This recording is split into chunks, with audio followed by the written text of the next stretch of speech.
ఇప్పుడు కొందరు చోరసికా మనులు మన ముచ్చట్లకి వచ్చిర్రు. వాళ్ళు అట్లా వచ్చినప్పుడు వాళ్ళు చేసిన ఘనకార్యం ఏందో మనం చెప్పుకోవాలి కదా, లేకుంటే ఫీల్ గారా వాళ్ళని అట్లా ఫీల్ చేసుడు కూడా తరిక కాదు. కాబట్టి వాళ్ళు ఎట్లా దూసుకుపోయిర్రు, ఏంది కథ, ఇవన్నీ చూద్దురట. రారి మరి చెప్పునా. అరేవ్వా, టీవీ కాదిది, సీసీ కెమెరానే. జరంతా ఒరిజినల్దే పెట్టుకున్నాడు ఈ బంగారం దుకాణపైనే. మోకాలు మంచిగా కానొస్తున్నాయి కదా. అయితే అసలు ముచ్చట్లకు వద్దాం. ఆంధ్రాల నంద్యాల అనే ఊరున్నది కదా, అక్కడ బంగారం దుకాణం ఉన్నది. అసలే బంగారం ఎండి రేట్లు పిరమైపాయే.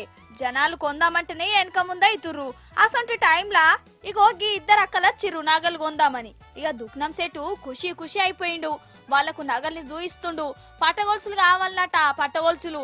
ఇక వీళ్ళు ఆ పట్టగొలుసులు చూసుకుంటేనే ఆ సేటును మాటలలో పెట్టిర్రోల్లా. ఆయననేమో మంచి గిరాక్ అనుకుంటా ఏవో లెక్కలేస్తాండు. అంతలే అట దిక్కున్న దొంగక్కను చూడుర్రి ఏం చేస్తాందో.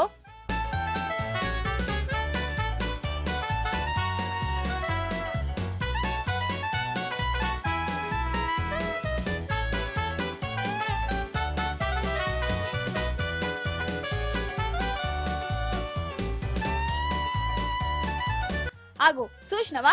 కళ్ళు మూసి తెరిచేంతల్నే మంచిగా పట్టగొలుసులు తీసి దాచిపెట్టుకున్నది. ఇక ఏం తెలియనట్టు ఇంకా ఎట్లా యాక్టింగ్ చేస్తుందో చూడు బేరం ఆడుకుంటా. అసలు నటులంటే సినిమాలు చేస్తారనుకుంటాం గాని వీళ్ళు కదా అసలు సిసలైన నటులు. అసలు ఏమన్నా నటననా కాదా? ఇక జరసేపు గిట్లనే బేరం చేసి దొంగతనం చేసిన పట్టీలను తీసుకొని పోయిర్రు. అటెన్క ఈ సేటు నగల లెక్కపత్రం చూస్తుంటే తక్కువ పడ్డాయట. సీసీ కెమెరా చూస్తే ఏమున్నది, ఇగో ఇలా పర్ఫార్మెన్స్ బయటపడ్డది.